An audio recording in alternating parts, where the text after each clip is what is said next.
For our next lesson, we're going to talk about compositions of functions. And I want to start with just a very, very general idea. So we have become very familiar with this notion that functions take inputs in and put outputs out.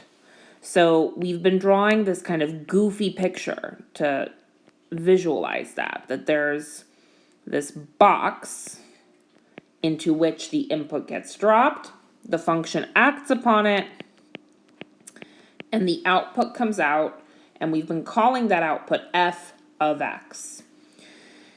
Now, what composition says is, why stop here? Why only put your input through a single function? Why not take what you got from that process and have another function act on it? So composition says, let's take our output from f and drop it into a second function. You can call that function g, you can call it anything. And so what comes out of this blue step is what you get after g has acted upon the output from f.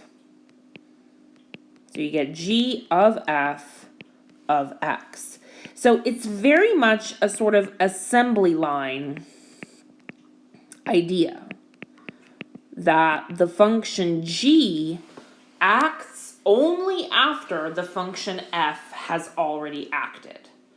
So another thing I want to say very quickly before we move on to talk about notation and some examples is you really don't have to go through any particular order. So let me just kind of create a little separation here. So we could absolutely go through the function g first, right?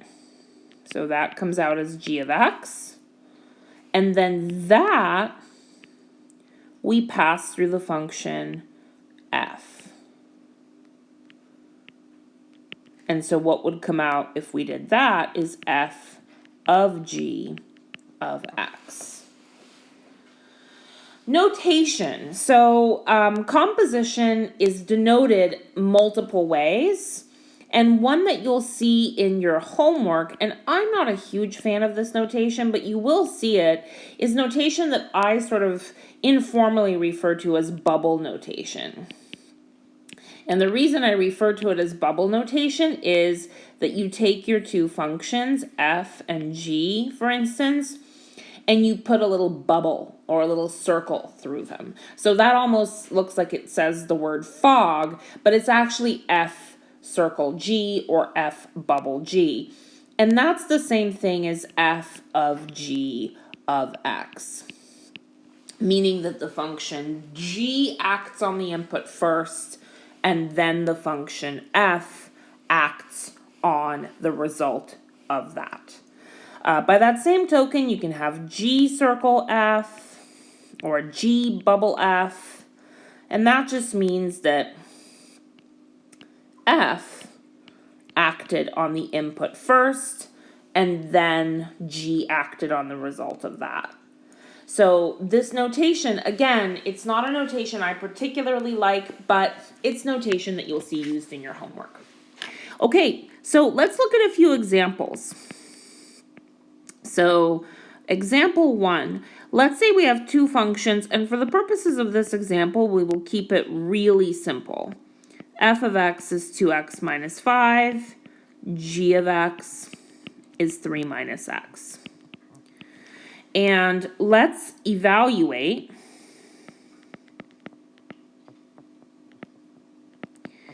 f of g of 1, and just to say we did, g of f of 1. So what I hope this example gives us a little bit of a taste for is the fact that depending on which way you compose your functions, you're going to get very different things back.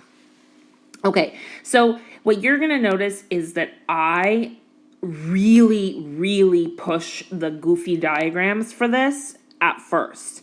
All right, so here goes.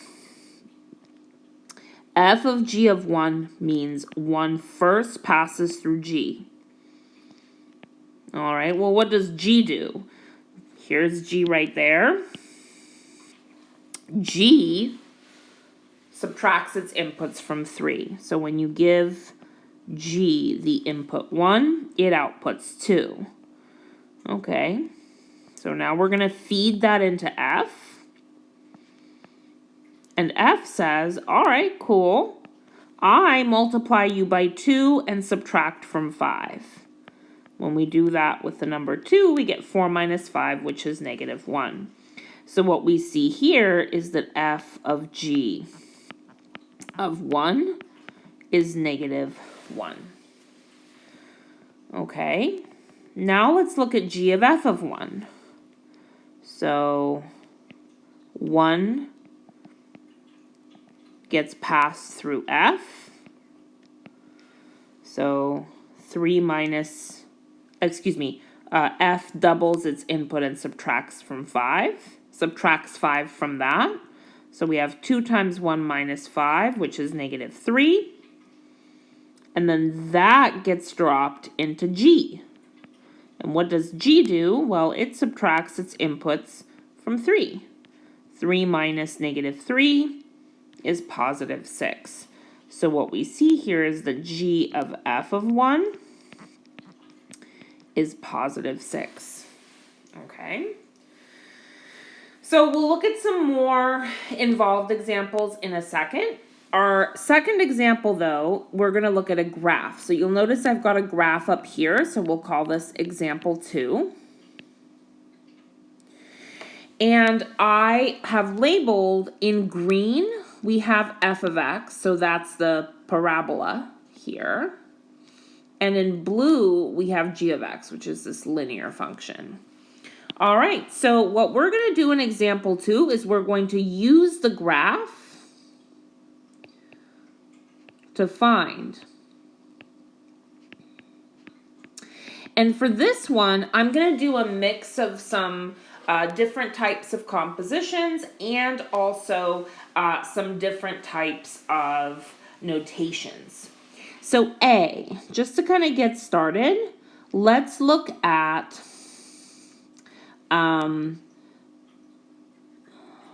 f of g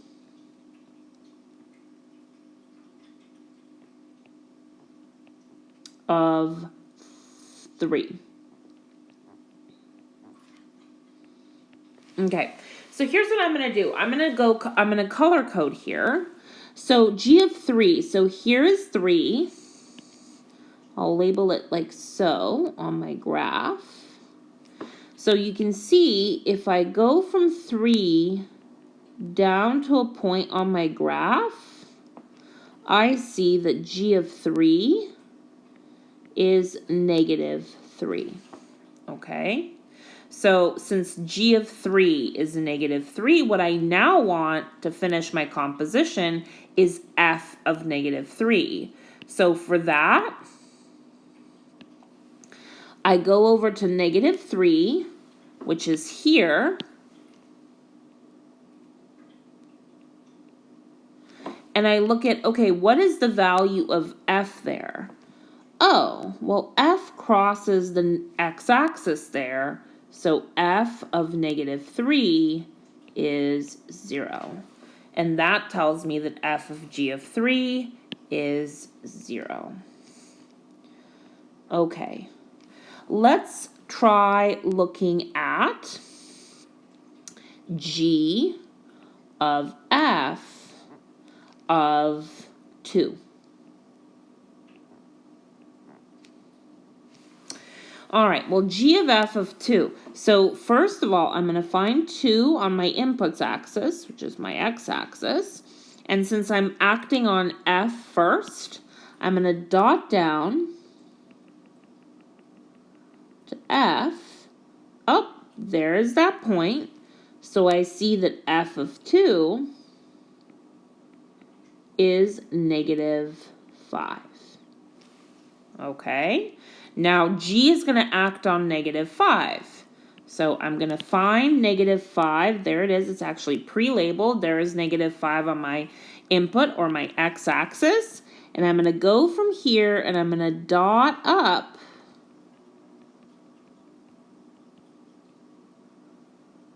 to the graph of G. And I see that G of negative 5 is 13. So what that tells me is that G of f of 2 is 13. Okay, let's try a little mix of notation. So here's one. So how about f of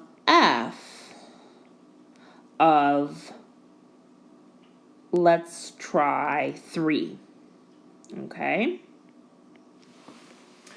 Well, what this means is that rather than, if we go back to sort of our diagram here, that x passes through f of x comes out, rather than passing that through a new function g, we take it and we put it back through f. So this is an iterative process.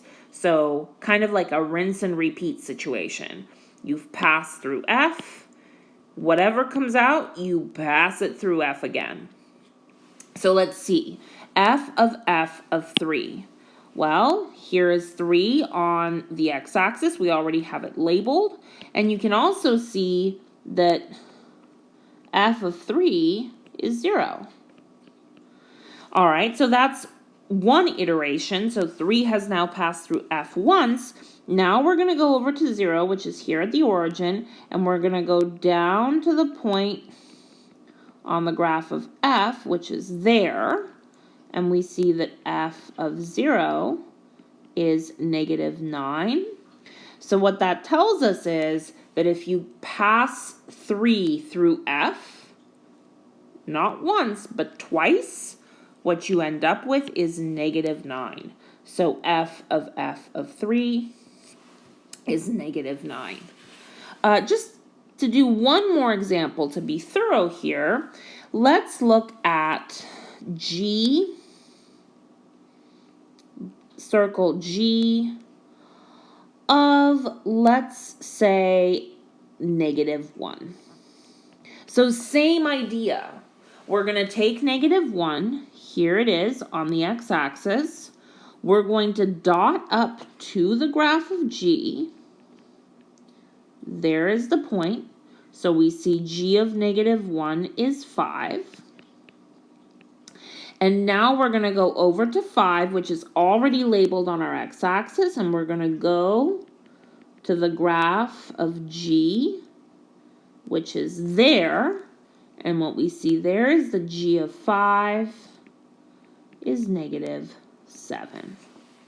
So what that tells us is that if you have G act on negative 1, and then what comes out of that, you pass through G again, you get negative 7. So G of negative 1 is negative 7. For our last example, so I'm going to do it here in this little blank space, rather than talking about specific values. So let's say that we take a couple of functions again. Let's say that f of x is 2x plus 3, and g of x is 5 minus 3x. So keeping it linear for now, not worrying about super complex algebraic things. We'll look at that in a next lesson that has some examples in it. Let's find f of g of x. And then we'll also find g of f of x. So look, g of x comes into g, comes out as 5 minus 3x. That's what g does to its inputs. Multiplies them by 3, subtracts from 5. So now x has been turned into 5 minus 3x. In fact, we could even draw it. You will see that I'm a big fan of this sort of drawing for this. So x came out of g as 5 minus 3x. So then we look at f. All right, well, what does f do? Well, f doubles its inputs and adds 3. So we're going to double 5 minus 3x and add 3. So that gets us 10 minus 6x plus 3. I'm going to write that out here. And then, of course, we can combine like terms. So f of g of x is 13 minus 6x. When you have the rule of the function given to you, as you did in this example, it's sometimes handy to find f of g of x in general, rather than painstakingly going through and evaluating it for different values, because that takes a lot longer. So you'll see in your homework, you have sort of a mix of these two. Now, kind of like on your own time, on your own, why don't you find g of f of x? So I highly recommend that you use this kind of diagram to kind of help guide you and help you see conceptually what's going on. And if you have any questions, feel free to post in the discussions. See you later. Bye.